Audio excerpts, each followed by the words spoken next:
ओम शांति। 28 मार्च 2025 की प्रातः मुरली में बाबा ने कहा, मीठे बच्चे, तुम बहुत लकी हो क्योंकि तुम्हें बाप की याद के सिवाय और कोई फिक्रात नहीं। इस बाप को तो फिर भी बहुत ख्यालात चलते हैं। मीठे बच्चे, तुम बहुत लकी हो क्योंकि तुम्हें बाप की याद के सिवाय और कोई फिक्रात नहीं। इस बाप को तो फिर भी बहुत ख्यालात चलते हैं। प्रश्न है, बाप के पास जो सपूत बच्चे हैं उनकी निशानी क्या होगी? उत्तर है, वे सभी का बुद्धि योग एक बाप से जुड़ाते रहेंगे, सर्विसेबल होंगे, अच्छी रीति पढ़कर औरों को पढ़ाएंगे, बाप के दिल पर चढ़े हुए होंगे। ऐसे सपूत बच्चे ही बाप का नाम बाला करते हैं। जो पूरा पढ़ते नहीं वह औरों को भी खराब करते हैं। यह भी ड्रामा में नूंद है। गीत बजा है, ले लो दुआएं माँ बाप की। ओम शांति।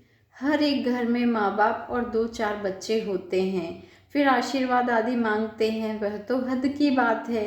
यह हद के लिए गाया हुआ है, बेहद का किसको भी पता नहीं है। अभी तुम बच्चे जानते हो हम बेहद के बाप के बच्चे और बच्चियां हैं। वह माता पिता होते हैं हद के। ले लो दुआएं हद के माता पिता की। यह है बेहद का माँ बाप। वह हद के माँ बाप भी बच्चों को संभालते हैं, फिर टीचर पढ़ाते हैं। जब तुम बच्चे जानते हो यह है बेहद के माँ बाप, बेहद का टीचर, बेहद का सतगुरु, सुप्रीम फादर, टीचर, सुप्रीम गुरु, सत बोलने वाला, सत सिखलाने वाला। बच्चों में नंबरवार तो होते ही है ना। लौकिक घर में 2-4 बच्चे होते हैं तो उन्हों की कितनी संभाल करनी पड़ती है। यहाँ कितने ढेर बच्चे हैं, कितने सेंटर से बच्चों के समाचार आते हैं। यह बच्चा ऐसा है, यह बच्चा ऐसा है, यह शैतानी करता है, यह तंग करता है, विघ्न डालता है। फुरना तो इस बाप को रहेगा ना। प्रजापिता तो यह है ना, कितने ढेर बच्चों का ख्याल रहता है। तब बाबा कहते हैं, तुम बच्चे अच्छी रीति बाप की याद में रह सकते हो। इनको तो हजारों फुरने हैं, एक फुरना तो है नहीं, हजारों फुरने। फुरने मीन्स ख्यालात, हजारों ख्यालात दूसरे रहते हैं। बाबा कहते हैं, कितने ढेर बच्चों को संभालना पड़ता है। माया भी बड़ी दुश्मन है ना। अच्छी रीति कोई कोई की खाल उतार देती है, कोई को नाक से, कोई को चोटी से पकड़ लेती है। इतने सबका विचार तो करना पड़ता है, फिर भी बेहद बाप की याद में रहना पड़े। तुम हो बेहद के बाप के बच्चे, जानते हो हम बाप की श्रीमत पर चल क्यों ना बाप से वर्षा ले लेवे। सब तो एक रस चल ना सके राजाई। बाबा कहते, सब तो एक रस चल ना सके। क्यों? क्योंकि यह राजाई स्थापन हो रही है और कोई की बुद्धि में आ ना सके। यह है बहुत ऊंच पढ़ाई। बादशाही मिल गई फिर पता नहीं पड़ता है कि यह राजाई कैसे स्थापन हुई। यह राजाई का स्थापन होना बड़ा वंडरफुल है। अभी तुम अनुभवी हो। इनको पहले भी पता थोड़े ही था कि हम क्या थे, फिर कैसे 84 जन्म लिए हैं, अभी समझ में आया है। तुम भी कहते हो बाबा आप वही हो। यह बड़ी समझने की बात है। इस समय ही बाप आकर सब बातें समझाते हैं। बाबा कहते हैं, इस समय भल कोई कितना भी लखपति करोड़पति हो, बाप कहते हैं यह पैसे आदि सब मिट्टी में मिल जाने हैं। बाकी टाइम ही कितना है। दुनिया के समाचार तुम रेडियो में अथवा अखबारों में सुनते हो, क्या क्या हो रहा है। दिन प्रतिदिन बहुत झगड़ा बढ़ता जा रहा है, सूत मूंझता ही रहता है। सब आपस में लड़ाई झगड़ते रहते हैं, मरते हैं। तैयारियां ऐसी हो रही है जिससे समझ में आता है लड़ाई शुरू हुई की हुई। दुनिया नहीं जानती कि वह क्या हो रहा है। दुनिया नहीं जानती कि यह क्या हो रहा है, क्या होने का है। तुम्हारे में भी बहुत थोड़े हैं जो पूरी रीति समझते हैं और खुशी में रहते हैं। इस दुनिया में हम बाकी थोड़े रोज हैं। अभी हमको कर्मातीत अवस्था में जाना है। हर एक को अपने लिए पुरुषार्थ करना है। तुम तो पुरुषार्थ करते हो अपने लिए। जितना जो करेंगे उतना फल पाएंगे। अपना पुरुषार्थ करना है और दूसरों को पुरुषार्थ कराना है, रास्ता बताना है। यह पुरानी दुनिया खलास होनी है। अब बाबा आया हुआ है नई दुनिया स्थापन करने। तो इस विनाश के पहले तुम नई दुनिया के लिए पढ़ाई पढ़ लो। भगवान वाच। मैं तुमको राजयोग सिखाता हूँ। लाडले बच्चे, तुमने भक्ति बहुत की है। आधा कल्प तुम रावण राज्य में थे ना। यह भी किसी को पता नहीं कि राम किसको कहा जाता है, राम राज्य की कैसे स्थापना हुई। यह सब तुम ब्राह्मण ही जानते हो। तुम्हारे में भी कोई तो ऐसे हैं जो कुछ भी नहीं जानते हैं। बाप के पास सपूत बच्चे वह हैं जो सबका बुद्धि योग एक बाप के साथ जुड़ाते हैं, जो सर्व से बल हैं, जो अच्छी रीति पढ़ते हैं, वो बाप के दिल पर चढ़े हुए हैं। कोई तो फिर ना लायक भी होते हैं, सर्विस के बदले डिसर्विस करते, जो बाप से उनका बुद्धि योग तोड़ा देते हैं। यह भी ड्रामा में नोंद है। ड्रामा अनुसार यह होने का ही है। जो पूरा पढ़ते नहीं हैं वह क्या करेंगे, औरों को भी खराब कर देंगे। इसलिए बच्चों को समझाया जाता है, बाप को फॉलो करो। और जो भी सर्विसेबल बच्चे हैं, बाबा की दिल पर चढ़े हुए हैं, उनका संग करो। पूछ सकते हो किसका संग करें, बाबा झट बता देंगे, इनका संग बड़ा अच्छा है। बहुत है जो संगी ऐसा करते हैं। बाबा कहते हैं, जिनका रंग भी उल्टा चढ़ जाता है, गाया भी जाता है, संग तारे कुसंग बुरे। कुसंग लगा तो एकदम खत्म कर देंगे। घर में भी दास दासियां चाहिए, प्रजा के भी नौकर चाकर सब चाहिए ना। यह सारी राजधानी स्थापन हो रही है, इसमें बड़ी विशाल बुद्धि चाहिए। इसलिए बेहद का बाप मिला है तो श्रीमत ले, उस पर चलो, नहीं तो मुफ्त पद भ्रष्ट हो जाएंगे। ये पढ़ाई है, इसमें अभी फेल हुए तो जन्म जन्मांतर कल्प कल्पांतर फेल होते रहेंगे। अच्छी रीति पढ़ेंगे तो कल्प कल्पांतर अच्छी रीति पढ़ते रहेंगे। समझा जाता है या पूरा पढ़ते नहीं हैं तो क्या पद मिलेगा, खुद भी समझते हैं। हम सर्विस तो बहुत करते नहीं हैं। बाबा कहते हैं, हम सर्विस तो कुछ करते नहीं हैं, हमसे तो होशियार बहुत हैं। होशियार को ही भाषण के लिए बुलाते हैं, तो जरूर जो होशियार हैं उच्च पद भी वह पाएंगे। हम इतनी सर्विस नहीं करते तो उच्च पद पा नहीं सकेंगे। टीचर तो स्टूडेंट को भी समझ सकते हैं ना, रोज पढ़ाते हैं, रजिस्टर उनके पास रहता है। पढ़ाई का और चलन का भी रजिस्टर रहता है, यहाँ भी ऐसे है। इसमें फिर मुख्य है योग की बात। योग अच्छा है तो चलन भी अच्छी रहेगी।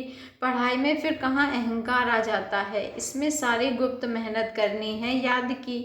इसीलिए ही बहुतों की रिपोर्ट आती है कि बाबा हम योग में नहीं रह सकते। बाबा ने समझाया है, योग अक्षर निकाल दो। बाप जिससे वर्षा मिलता है उनको तुम याद नहीं कर सकते हो, वंडर है। बाप कहते हैं, हे आत्माएं, तुम मुझ बाप को याद नहीं करते हो। मैं तुमको रास्ता बताने आया हूँ, तो मुझे याद करो तो इस योग अग्नि से पाप दग्ध हो जाएंगे। भक्ति मार्ग में मनुष्य कितना धक्का खाने जाते हैं, या कुंभ के मेले में कितने ठंडे पानी में जाकर स्नान करते हैं, कितनी तकलीफ सहन करते हैं। यहाँ तो कोई तकलीफ नहीं है। जो फर्स्ट क्लास बच्चे हैं वह एक माशूक के सच्चे सच्चे आशिक बन याद करते रहेंगे। घूमने फिरने जाते हैं तो एकांत में बगीचे में बैठकर याद करेंगे। झरमुई झगमुई आदि वार्तालाप में रहने से वायुमंडल खराब होता है। इसलिए जितना टाइम मिले बच्चे, बाप को याद करने की प्रैक्टिस करो। फर्स्ट क्लास सच्चे माशूक के आशिक बनो। बाप कहते हैं, देहधारी का फोटो नहीं रखो, सिर्फ एक शिव बाबा का फोटो रखो जिसको याद करना है। अगर समझो सृष्टि चक्र को भी याद करते रहे तो त्रिमूर्ति और गोले का चित्त फर्स्ट क्लास है। इसमें सारा ज्ञान है। स्वदर्शन चक्रधारी तुम्हारा नाम अर्थ सहित है। नया कोई भी नाम सुने तो समझ ना सके, यह तुम बच्चे ही समझते हो। तुम्हारे में भी कोई अच्छी रीति याद करते बहुत हैं जो याद करते ही नहीं, अपना खाना ही खराब कर देते हैं। पढ़ाई तो बड़ी सहज है। बाप कहते हैं, साइलेंस से तुमको साइंस पर विजय पानी है। साइलेंस और साइंस राशि एक ही है। मिलिट्री में भी 3 मिनट साइलेंस कराते हैं। मनुष्य भी चाहते हैं हमको शांति मिले। अभी तुम जानते हो शांति का स्थान तो है ही ब्रह्मांड। जिस ब्रह्म महत्त्व में हम आत्मा इतनी छोटी बिंदी रहती है, वह सब आत्माओं का झाड़ तो वंडरफुल होगा ना। मनुष्य कहते भी हैं, प्रकृति के बीच चमकता है अजब सितारा। बहुत छोटा सोने का तिलक बनाए यहाँ लगाते हैं। आत्मा भी बिंदी है, बाप भी उनके बाजू में आकर बैठता है। साधु संत आदि कोई भी अपनी आत्मा को जानते नहीं। जबकि आत्मा को ही नहीं जानते तो परमात्मा को कैसे जान सकते। सिर्फ तुम ब्राह्मण ही आत्मा और परमात्मा को जानते हो, कोई भी धर्म वाला जान नहीं सकता। अभी तुम ही जानते हो कैसे इतनी छोटी सी आत्मा सारा पाठ बजाती है। सत्संग तो बहुत करते हैं, समझते कुछ भी नहीं है। इन बाबा कहते हैं इसने भी बहुत गुरु किए। अब बाप कहते हैं यह सब है भक्ति मार्ग के गुरु। ज्ञान मार्ग का गुरु है ही एक। डबल सिरताज राजाओं के आगे सिंगल ताज वाले राजाएं माथा झुकाते हैं, नमन करते हैं। क्यों? क्योंकि वह पवित्र हैं। उन पवित्र राजाओं के ही मंदिर बने हुए हैं। पतित जाकर उनके आगे माथा टेकते हैं, परंतु उनको कोई यह पता थोड़ी ही है कि यह कौन है, हम माथा क्यों टेकते हैं। सोमनाथ का मंदिर बनाया, अब पूजा तो करते हैं, परंतु बिंदी की पूजा कैसे करें, बिंदी का मंदिर कैसे बनेगा, यह है बड़ी गूढ़ बातें। गीता आदि में थोड़े ही यह बातें हैं, जो खुद मालिक है वही समझाते हैं। तुम अभी जानते हो कैसे इतनी छोटी आत्मा में पार्ट नूंधा हुआ है। आत्मा भी अविनाशी है, पार्ट भी अविनाशी है। वंडर है ना, यह सारा बना बनाया खेल है। कहते भी हैं बनी बनाई बन रही। ड्रामा में जो नोंद है वह तो जरूर होगा, चिंता की बात नहीं। तुम बच्चों को अब अपने आप से प्रतिज्ञा करनी है कि कुछ भी हो जाए आंसू नहीं बहाएंगे। फलाना मर गया, आत्मा ने जाकर दूसरा शरीर लिया, फिर रोने की क्या दरकार, वापिस तो आ नहीं सकते। आंसू आया ना पास हुए, इसलिए बाबा कहते हैं प्रतिज्ञा करो कि हम कभी रोएंगे नहीं।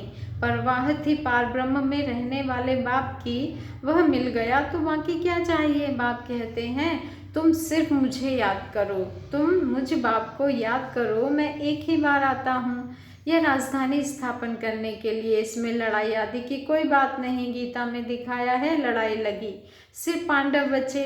वह कुत्ता साथ में ले पहाड़ों पर गल गए, जीत पहनी और मर गए, बात ही नहीं ठहरती। यह सब है दंत कथाएं, इसको कहा जाता है भक्ति मार्ग। बाप कहते हैं तुम बच्चों को इससे वैराग्य होना चाहिए। पुरानी चीज से नफरत होती है ना, नफरत कड़ा अक्षर है, वैराग्य मीठा अक्षर है। जब ज्ञान मिलता है तो फिर भक्ति का वैराग्य हो जाता है। सतयुग त्रेता में तो फिर ज्ञान की प्रारब्ध 21 जन्म के लिए मिल जाती है, वहाँ ज्ञान की दरकार नहीं रहती। फिर जब तुम वाम मार्ग में जाते हो तो सीढ़ी उतरते हो, अभी है अंत। बाप कहते हैं अब इस पुरानी दुनिया से तुम बच्चों को वैराग्य आना है। तुम अभी शूद्र से ब्राह्मण बने हो, फिर सो देवता बनेंगे, और मनुष्य इन बातों से क्या जाने। भल विराट रूप का चित्र बनाते हैं, परंतु उसमें न चोटी है न शिव है। कह देते हैं देवता क्षत्रिय वैश्य शूद्र, वह शूद्र से देवता कैसे कौन बनाते हैं यह कुछ नहीं जानते हैं। बाप कहते हैं तुम देवी देवता कितने साहूकार थे, फिर वह सब पैसे कहाँ गए। माथा टेकते टेकते टिप्पण घिसाते पैसा गवाया। कल की बात है ना, तुमको यह बनाकर गए, फिर तुम क्या बन गए हो। अच्छा, मीठे मीठे सिके लदे बच्चों प्रति माता पिता बाप दादा का याद प्यार और गुड मॉर्निंग। रूहानी बाप की रूहानी बच्चों को नमस्ते, और हम रूहानी बच्चों की रूहानी माता पिता बाप दादा को दिल से याद प्यार गुड मॉर्निंग और नमस्ते। शुक्रिया बाबा, शुक्रिया। धारणा के लिए मुख्य सार है, फर्स्ट पॉइंट है झरमुई झगमुई, अर्थात पर चिंतन के वार्तालाप से वातावरण खराब नहीं करना है। एकांत में बैठ सच्चे सच्चे आशिक बन अपने माशूक को याद करना है। सेकंड पॉइंट है अपने आप से प्रतिज्ञा करनी है कि कभी भी रोएंगे नहीं, आँखों से आंसू नहीं बहाएंगे। जो सर्विसेबल बाप की दिल पर चढ़े हुए हैं उनका ही संग करना है। अपना रजिस्टर बहुत अच्छा रखना है। वरदान है पावरफुल वृत्ति द्वारा मनसा सेवा करने वाले विश्व कल्याणकारी भव। पावरफुल वृत्ति द्वारा मनसा सेवा करने वाले विश्व कल्याणकारी भव। आज का स्वमान है मैं विश्व कल्याणकारी आत्मा हूँ। विश्व की तड़पती हुई आत्माओं को रास्ता बताने के लिए साक्षात बाप समान लाइट हाउस माइट हाउस बनो। लक्ष्य रखो कि हर आत्मा को कुछ न कुछ देना है, चाहे मुक्ति दो चाहे जीवन मुक्ति। सर्व के प्रति महादानी और वरदानी बनो। अभी अपने अपने स्थान की सेवा तो करते हो, लेकिन एक स्थान पर रहते मंशा शक्ति द्वारा वायुमंडल वाइब्रेशन द्वारा विश्व सेवा करो। ऐसी पावरफुल वृत्ति बनाओ जिससे वायुमंडल बने, तब कहेंगे विश्व कल्याणकारी आत्मा। आज का स्लोगन है अशरीरीपन की एक्सरसाइज और व्यर्थ संकल्प रूपी भोजन की परहेज से स्वयं को तंदुरुस्त बनाओ। अशरीरीपन की एक्सरसाइज और व्यर्थ संकल्प रूपी भोजन की परहेज से स्वयं को तंदुरुस्त बनाओ। आज का अव्यक्त इशारा है, सत्यता और सभ्यता रूपी कल्चर को अपनाओ। बाबा कहते हैं, अब अपने भाषणों की रूपरेखा नई करो। विश्व शांति के भाषण तो बहुत कर लिए, लेकिन आध्यात्मिक ज्ञान व शक्ति क्या है, इसका सोर्स कौन है, इस सत्यता को सभ्यता पूर्वक सिद्ध करो। सभी समझे कि यह भगवान का कार्य चल रहा है। माताएं बहुत अच्छा कार्य कर रही हैं। समय प्रमाण यह भी धरनी बनानी पड़ी, लेकिन जैसे फादर शोज सन है, ऐसे सन शोज फादर हो, तब प्रत्यक्षता का झंडा लहराएगा। अच्छा, ओम शांति। शुक्रिया बाबा, शुक्रिया।